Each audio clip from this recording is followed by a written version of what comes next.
What's up, everybody? Welcome into Locked On SEC. The huge news out of Auburn as the Tigers part ways with head coach Bryan Harsin, not even 2 full years into his tenure there. Also, Auburn poaches Mississippi State for their athletic director, John Cohen. Florida boots Brenton Cox off the football team. Injury updates going on all around the conference. Locked On SEC starts right now.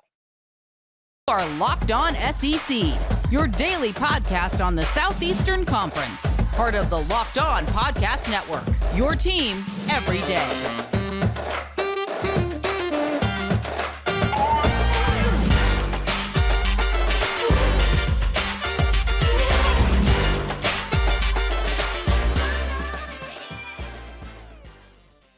What is happening, everybody? Welcome into Locked On SEC. It's great to have you guys along.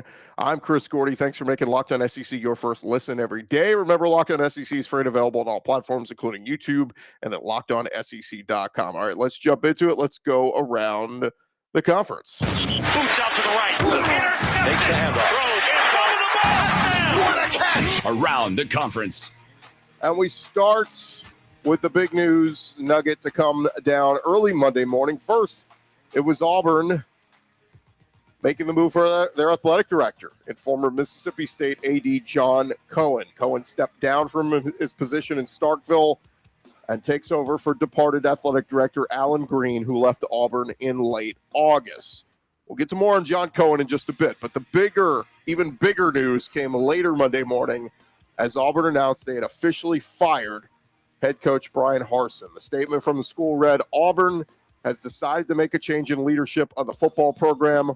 Auburn will begin an immediate search for a coach that will return the Auburn program to a place where it is consistently competing at the highest levels and representing the winning tradition that is Auburn football. Bryan Harsin went 9-12 in his head coaching tenure at Auburn, not even finishing his second full season on the Plains. He will receive a hefty buyout. Harsin's contract called for, if he was fired before December 31st of this year, he is due 70% of his annual salary. This is according to BetMGM. They said his original contract, $24.4 million. He will get approximately $15 million of that in a buyout. Chris Vanini on Twitter, he said, between Gus Malzahn and Bryan Harsin, Auburn will have paid around $37 million to buy out 2 head coaches since 2020. That's not even including their staff. Harsin had nearly the exact same buyout clause as Gus Malzahn. Again, that's from Chris Vanini saying he'll be owed around $15.5 million, 50% of it within 30 days, no offset if he takes another job. As Brian Fisher noted, Auburn has paid roughly $37 million in football head coaching buyouts in the past 687 days. That's roughly $54,000 a day. But look, I think of most people, if you're being honest with yourself, even if you're not an Auburn fan, you have to admit that a change needed to be made. The program was not headed the right direction. We understand that there was some other people who made the Bryan Harsin hiring, and Allen Green is gone now, and he took a flyer on a guy who performed very well at Boise State, had a great run there. Just wasn't cut out for the SEC. And after their loss to Arkansas on Saturday, the third straight season, Auburn has suffered at least 5 losses. Former Auburn player Big Cat Bryant, he jumped onto social media to take a shot. He said a simple comment, quote, and y'all wonder why I left. Big Cat Bryant was a second-team All-SEC defensive lineman at Auburn, followed Gus Malzahn over to UCF. Cole Kublik, of course, of the SEC Network and former Auburn player himself, he took to social media and said, can't excuse the performance. Move was inevitable. Harsin can coach. He was put in a situation that offered a very low chance of success. I hate it for the players that the focal point surrounding them over the last month of this season likely won't have much to do with them. We already saw a little bit of fallout. Their 3-star offensive line commit, Janoris Wilson, announced on Twitter he was decommitting due to the Harsin firing. Look, that's just one of those things that are going to happen. When you make a coaching change, guys who were committed to play for that coach are going to decommit. But when you look back at, really this run with Harsin, you can't help but wonder, man, what could have been? Auburn had the 8-point loss up at Penn State last year in Harsin's third game of the season. They lose 28-20. Remember, Bo Nix, they had a chance. They're late. They weren't able to get it done. But despite that loss, they started the season 4-1, including a win at LSU. They beat LSU in Death Valley, where Bo Nix, was unstoppable with his arm and his legs that night. They get blown out by Georgia, bounce back to win at Arkansas, and beat Ole Miss. On this exact date, 1 year ago, Bryan Harsin was sitting at 6-2 with Auburn 3-1 in the conference and still everything ahead of them to play for. There were talks of, man, if they could just win out, if they could win that Iron Bowl, as unlikely as it seems, maybe they could have a chance to do some damage. Well, they end up losing to A&M the next week. They lose to Mississippi State the week after, and then they lose out South Carolina. Keep in mind, that was when Bo Nix was hurt and out, and they had to start TJ Finley. And it looked promising early, and then they went on to lose. But all that said, they were 6-5 going into that Iron Bowl in Auburn at Jordan-Hare Stadium and had a chance to beat Alabama. In fact, if Tank Bigsby just goes down inbounds, they beat Alabama. Instead, Bryce Young pulls off a miracle. They go down the field the final minute. They tie the game. They send it to overtime, and Auburn loses in 4 overtimes. They fall to 6-6, 3-5 on the season. And then they lose in the Birmingham Bowl against Houston. Again, TJ Finley was limited. If they do anything else in that game, they go on a scoring drive, they could win that bowl game. And still, you would feel a little bit optimistic about Harsin. Instead, it's a 5-game losing streak to finish out the season, and the natives are restless. Look, even if they lose to A&M, Mississippi State, South Carolina the backstretch of last season, if he wins the Iron Bowl, he gets a big vote of confidence from the fan base, and they believe in what he's doing. So we come into this season with all the turmoil of, oh, man, they were thinking about firing. Oh, he saved his job, losing coordinators left and right, losing players to the transfer portal. That said, they still start the season 2-0. They beat Mercer. They beat San Jose State. They play a competitive half with Penn State, but then they get absolutely demolished in the second half. They bounce back the next week for that weird overtime win over Missouri, the game that they probably shouldn't have won. Then they play LSU pretty competitive, jump out to a 17-0 lead, only to see that evaporate and lose. They play Georgia tough for a half this year, then get blown out in the second half. They played Ole Miss pretty tough, didn't quit, but still lose by double digits. And then they played Arkansas kind of tough for the first half and then let it slip away this past week. So, look, I'll give the players credit. They looked like they cared. They looked like they were still fighting and playing hard. But ultimately, wins matter in this conference. And again, 9-12, Bryan Harsin's tenure at Auburn. It will not be remembered fondly. And so now the focus shifts. Who will be the next Auburn head coach? And so many different names being thrown out there. The Opelika Auburn News has come out with 22 candidates nationally. It's just names that they've put out there. A lot of those names you've heard. Liberty's Hugh Freeze, who, by the way, has a big one at Arkansas. If he really wants to impress SEC folks and Auburn folks, he can win that one. Jackson State's Deion Sanders, who just had College Game Day on his campus a week ago, doing a good job of recruiting and generating a lot of attention. Could he bring that to Auburn? And some other dark horse names. Matt Rule, who was recently fired from the Carolina Panthers. Dave Aranda of Baylor has been thrown out. One quick note on Hugh Freeze. He did just sign a contract extension at Liberty a week ago that would pay him $5 million per season for 8 years. So that one might be a little bit tough. And Deion Sanders has said he would listen about openings on Power 5 jobs. I think he even said it on ESPN this past week. And then some other names that the Opelika Auburn News threw out there that I just think are worth paying attention to. Todd Monken, Georgia offensive coordinator, I think is an interesting one. Will Muschamp, Georgia co-defensive coordinator. Look, Will Muschamp, obviously the connections to Auburn, he's been there before as a coordinator, and but doesn't feel like the time has passed for him being a head coach in the SEC once again.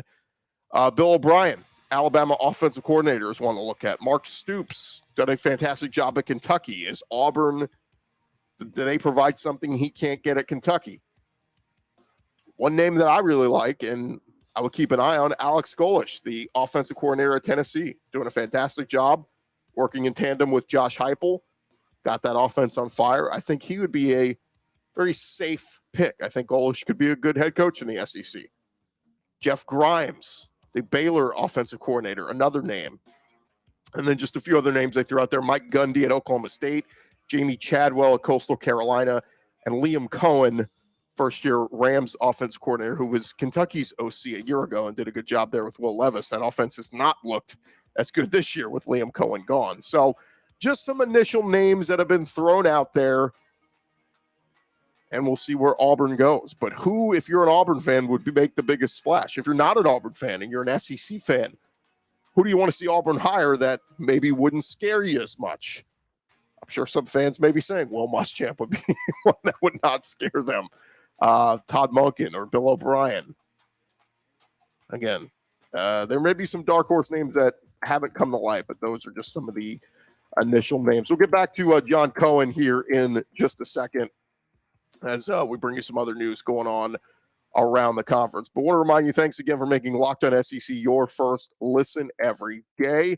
Look, this week's thrilling moment in college football is brought to you by Nissan. The thrilling designs behind the new lineup from Nissan are intended to empower drivers in vehicles as capable as the drivers themselves. And when I think of unbelievable abilities on the field for this week's thrilling moment, it's got to be Tennessee's dominant win over Kentucky. They won 44-6 in Knoxville.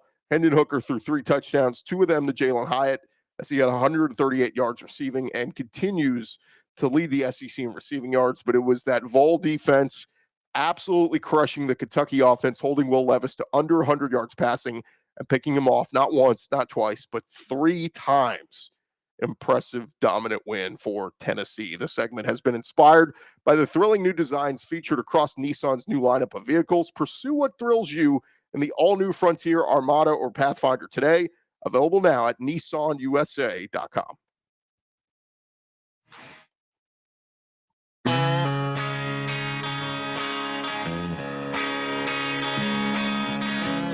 Rolling along here, Locked On SEC, and we got plenty more to get into. And I was just talking about John Cohen. Ross Dellinger of Sports Illustrated reporting yesterday that Cohen informed Mississippi State of his resignation, and the expectation was he would be named Auburn athletic director after finalizing a deal over the weekend. Now, Dellinger went on to say, if you're looking for one reason why John Cohen left his alma mater, it is NIL. He said Auburn's collective has raised, or at least pledged, around $13 million in NIL money. Mississippi State is way behind that, according to Dellinger. He went on to say, sitting in Ole Miss coach Lane Kiffin's office back in May, he said that from here on out, one of the top determinations for coaches and moving jobs will be a school's NIL collective situation.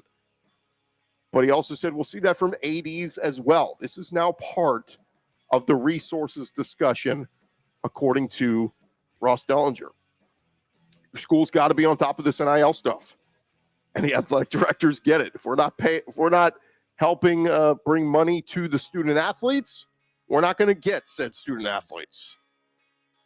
Dellinger noted that John Cohen's replacement at Mississippi State will be a highly sought-after position. 3 sitting group of 5 ADs have close ties to Mississippi State.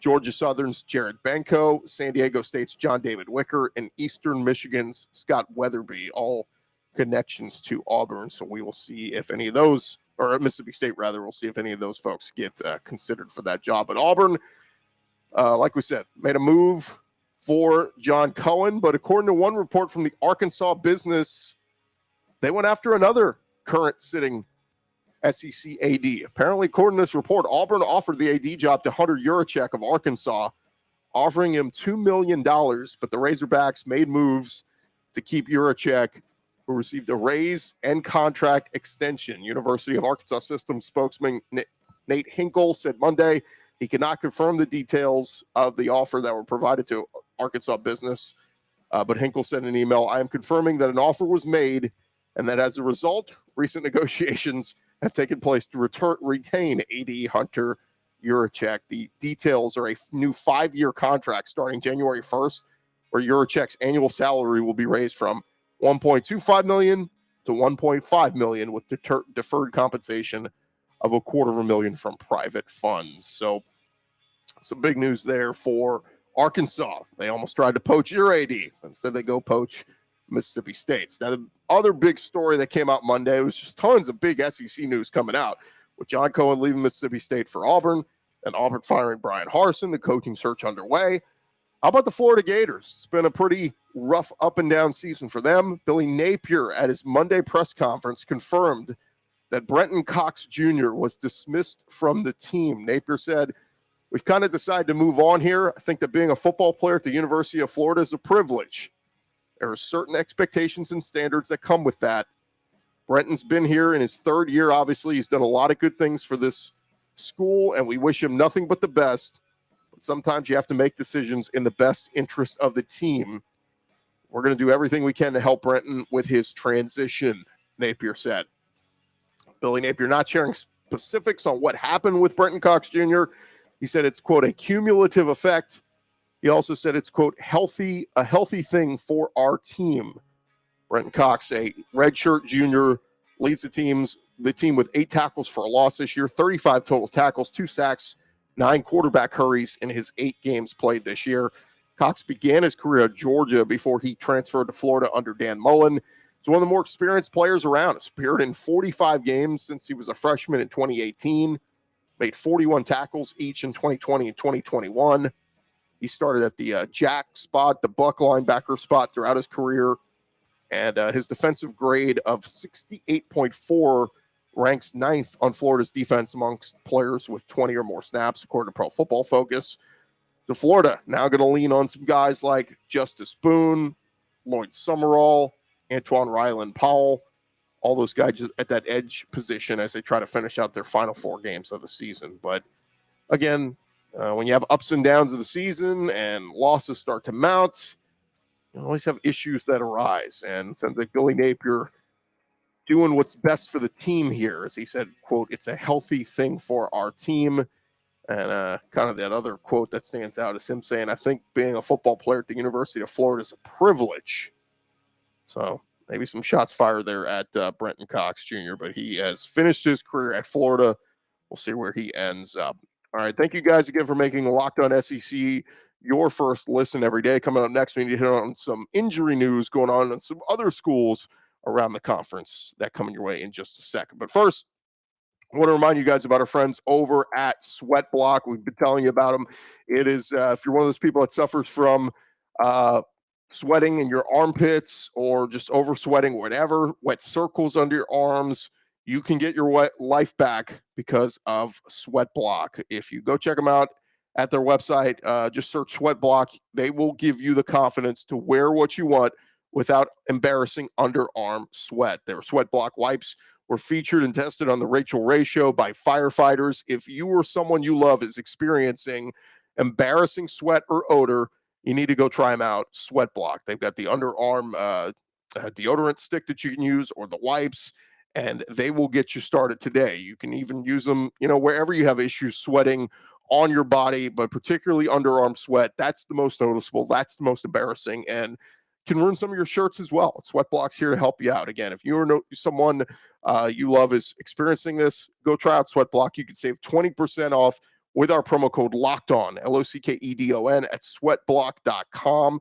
They're also available on Amazon as well. Just search SweatBlock and make sure you use our promo code LOCKEDON. That'll get you 20% off. Sweatblock.com.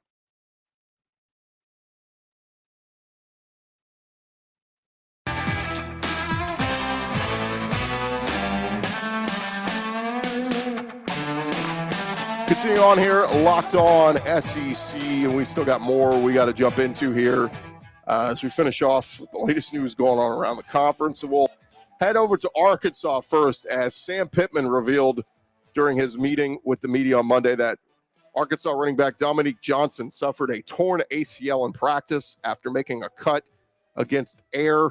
It's not the first time Johnson has sustained this type of injury. He previously played in 3 games, totaling 8 rushing attempts for 43 yards. His most recent appearance in that 40-17 loss to Mississippi State. Razorbacks are set to take on Liberty coming up next Saturday, 3 p.m. Central. So best of wishes to Dominique Johnson. Meanwhile, over at Kentucky, Mark Stoops giving an update on linebacker DeAndre Square ahead of their game this Saturday against Missouri. And Stoops said Square is doubtful. He was not listed on this week's depth chart after he left the Tennessee game with an ankle injury in the first half, returned to the sidelines in a walking boot and on crutches.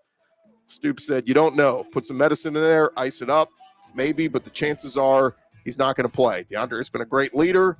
He'll still have a great impact, and Trevin Wallace will step up and play well. Square had 3 tackles before he was sidelined. He's Kentucky's leading tackler with 55 this season, 12th in the SEC.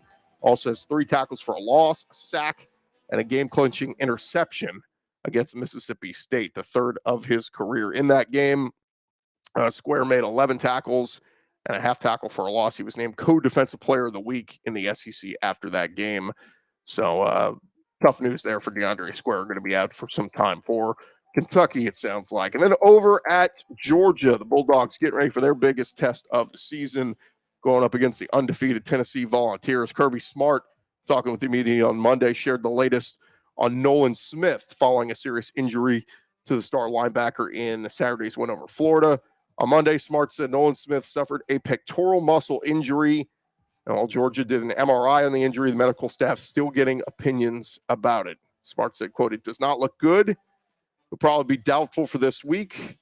After the game, Smart said it appeared he suffered a separated shoulder after he left the game in the first half. He had 2 tackles, a tackle for a loss, and a quarterback hurry in the game. He's a vocal leader for the Bulldogs, key player on the field for them, leads Georgia with 3 sacks, has 18 tackles, and a team-high 7 tackles for a loss. Started all 8 games, also has a team-high 18 quarterback hurries. So Nolan Smith, another key piece of that Georgia defense that they may be without, as injuries have just really nipped Georgia's defense in the butt this year. And luckily it hasn't cost them yet, but they've got to be ready and on their business this weekend with the Tennessee Volunteers coming to town, basically for the SEC East crown on the line. And there you have it. That is the latest news going on around the conference. There's so much happening, and we'll have more to talk about throughout the week.